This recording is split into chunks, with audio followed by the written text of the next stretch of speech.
এই আন্দোলনের ক্রেডিট নেওয়ার জন্য ইদানিং আমরা যে একটা মানে খামসি বুঝেন, খামসি দেখছি, এটা আমাদের খুব বেদনা দেয়।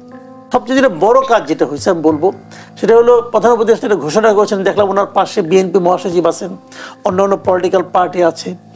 এটা কিন্তু একটা মানে আপনার একটা জাতীয় ঘোষণার মতো হয়ে গেছে আর কি।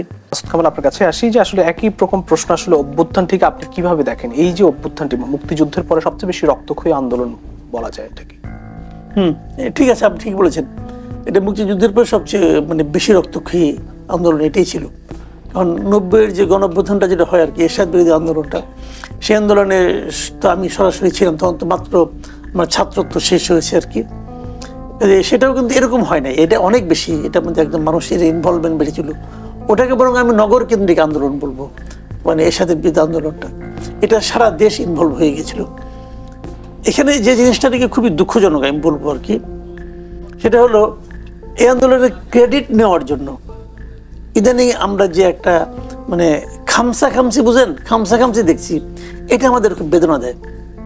ওই দিন দেখলাম জামাতের নায়েবে আমির তাহের সাহেব বিবিসিকে একটা ইন্টারভিউ দিয়েছেন, দিয়ে উনি বলছেন যে এই আন্দোলনের পুরো আন্দোলনটার নেতৃত্বে আমরা ছিলাম, মানে জামাত ইসলাম ছিল, ওনাদের মাধ্যমে ওনারা ইনস্ট্রাকশন দিত এবং ছাত্র শিবির তারা বলতো, এবং তাদের প্ল্যান অনুযায়ী তাদের নেতৃত্বে আন্দোলনটা হয়েছে। উনি আবার এটা একদম সুন্দর করে ঐকিক নিয়মে প্রমাণও করে দিছে। কীভাবে প্রমাণ করছে? যে গভর্নমেন্ট তো মানে হাসিনা সরকার তো বারবার বলতেছিল যে এটা পেছনে পলিটিক্যাল পার্টিগুলো আছে, এবং তারা শেষমেশ এই আন্দোলনকে থামানোর জন্য কোন দলকে নিষিদ্ধ করছে? জামাতকে নিষিদ্ধ করছে। এতেই প্রমাণ হয় যে আমরাই ছিলাম আন্দোলনে। তো কথা হলো কি ভাই, আপনি তাহের সাহেব আপনি প্রমাণ করেন এক সবার, কোনো সমস্যা নাই, আপনি প্রমাণ করে আপনি আনন্দ পান, আমার কোনো আপত্তি নাই। আবার বিএনপি কাজ করতে পারে, তারা আনন্দ পায়, কোনো সমস্যা নেই। কিন্তু এই আন্দোলনের সময় তো আমরা বিদেশে ছিলাম না, আমরা তো এই দেশে ছিলাম না এখানে। আজকে আল জাজিরা করতেছে, এখানে সাদিক কায়েমকে হিরো বানাচ্ছে, আবার নাহিদ ইসলাম বিবৃতি দিয়া সাদিক কায়েমকে জিরো বানাচ্ছে। এই হিরো জিরো কম্পিটিশন আমরা দেখতে চাই না, কারণ মাত্র দগদগে ঘটনা, 1 বছর হয় নাই, আমরা তো ছিলাম। এই আন্দোলন ছিল সারা দেশের মানুষের একটা স্বতঃস্ফূর্ত আন্দোলন। এই দেশের উপর দীর্ঘ 15-16টা বছর এই শেখ হাসিনা এবং তার দোসররা এমন অত্যাচার করেছে, এমন টর্চার করেছে, সমস্ত সেক্টরে মানুষের বাক স্বাধীনতা কেড়ে নিয়েছে, মানুষের গণতান্ত্রিক অধিকার কেড়ে নিয়েছে। ভাই 30-32 বছর বয়স হয়ে গেছে একটা লোকের, সে জানে না কিভাবে ভোট দিতে হয়।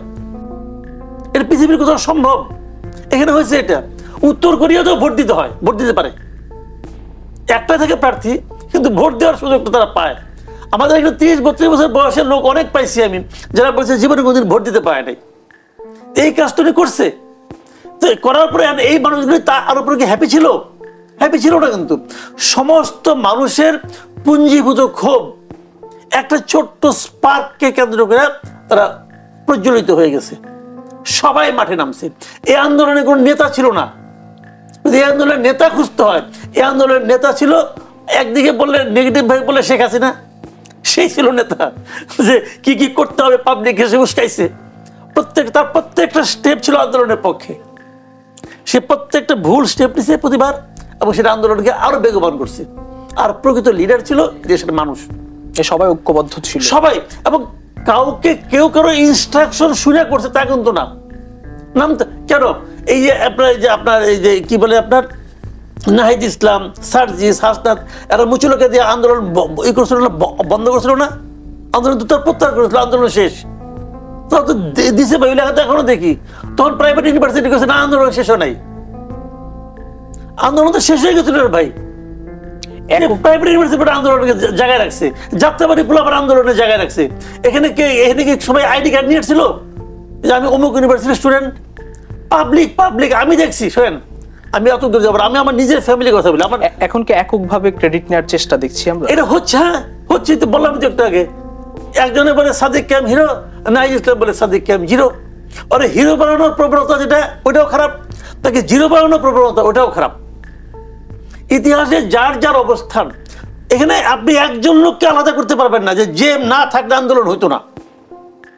সব দলের নেতৃত্বে আসে কোথায়? সাধারণ মানুষ এমন থাকে, এমন একজন লোক থাকে যে যাকে বাদ দিলে আন্দোলন হইতো না, তাহলে বুঝতে হবে সেই নেতা। ওই নেতা এখানে কে? কারে বাতিল আন্দোলন হতো না। যখন 6 নেতা বললো যে আমরা আন্দোলন শেষ, তখন আন্দোলন তারা বন্ধ করতে পারছে?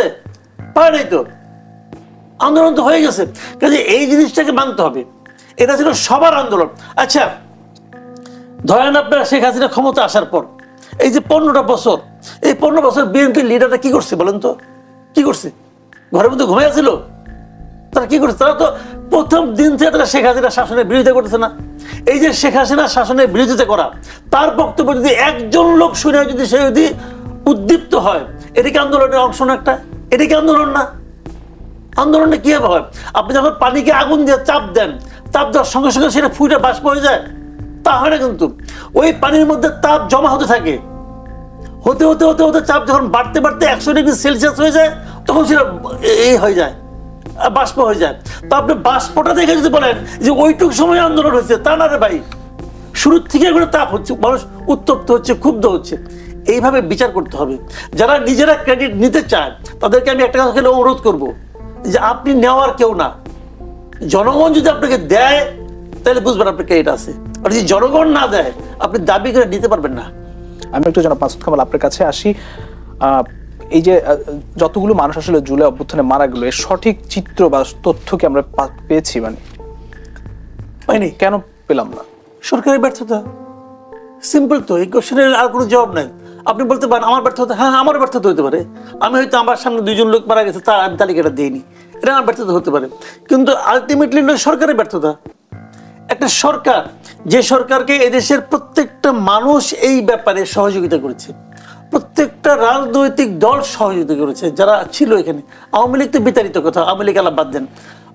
এমনি বাংলাদেশের ইতিহাসে এর আগে এত সুবিধাপ্রাপ্ত কোনো সরকার আসে নাই, যাকে ওখানকার এক্সিস্টিং সকল পলিটিক্যাল পার্টি সাপোর্ট দিছে। সেরকম একটা সরকার, এখন একটা মন্ত্রণালয় আছে, মুক্তিযুদ্ধ মন্ত্রণালয়, তারা তো এই কাজটা করতে পারে, তারা আর কোনো কাজ দেয়। তাহলে আপনি আমাকে বলেন এই সরকার 1 বছরেও তালিকাটা করতে পারলো না কেন? এই যে ঘোষণাপত্র এখানেও বলছে প্রায় 1000 লোক, তা প্রায় শব্দটা তো আমি দেখতে চাই না। আমি প্রায় কেন বলবো? আপনি কেন অ্যাকুরেট হিসাব? মৃত তো রে ভাই, মারা গেছে তো, এটা তো এমন বেড়াইতে গেছে, এটা তো বললো 2-5 কাকের হিসাব না যে আরেক শহর থেকে এই শহরে আসবে। সম্প্রতি আমরা গণকবর দেখি, এগুলো তো মারা গেছে রে ভাই, কোন ফ্যামিলিতে কজন মারা গেছে, এই হিসাবটা আপনি বাই করতে পারেন না। সরকারের আপনার সরকার তো মানে দেশব্যাপী, প্রত্যেকটা গ্রামে পর্যন্ত সরকারের একটা কেউ না কেউ প্রতিনিধি আছে। আগে মানুষের জন্ম মৃত্যু হিসাব নিতে চৌকিদার দফাদারা নিত, তাও তো তারা হিসাব পায়। একটা মানুষ জন্ম নিলে হিসাব পায়, একটা মানুষ মারা গেলে হিসাব পায়, সরকারের দপ্তর তো আছে। তো সেখান থেকে আপনি এই ঘটনায় কয়জন লোক মারা গেল হিসাবটা আনতে পারলেন না? কেন পারলেন না? আসলে আনতে যে হবে এই ব্যাপারে আপনি সিরিয়াস না। বলবেন কেন সিরিয়াস না? সিরিয়াস না এই কারণে, আমি এখন সবচেয়ে যে কথা নাকি আমি বললে অনেকে আমাকে বলে আপনার আর কোনো কাজ দেখলে সরকারের সমালোচনা করেন। সিরিয়াস না এই কারণে যে চেতনার কারণে, যে চেতনায় উদ্দীপ্ত হয়ে আমাদের গত বছরের জুলাই আন্দোলনটা হয়েছিল, সেই চেতনা দ্বারা এই সরকারের উপদেষ্টাদের 80% সঙ্গে কোনো ওই চেতনার সঙ্গে সম্পর্কই নেই, এদের সঙ্গে কোনো সম্পর্ক নেই, ইনক্লুডিং ডক্টর ইউনূস। যখন এখানে আন্দোলন হয়, ডক্টর ইউনূস তখন ফ্রান্সে, উনি আন্দোলনের সঙ্গে ছিলেন। যেদিন ওনার নাম ঘোষণা করা হয় ওই দিন উনি সার্জনের কাছে অপারেশন করতে গেছেন। হি ওয়াজ নট প্রিপেয়ার্ড যে আমার এই কাজটা করতে হবে, তাকে ছাত্ররা ফোন করে ডাইকে নিয়ে আসছে।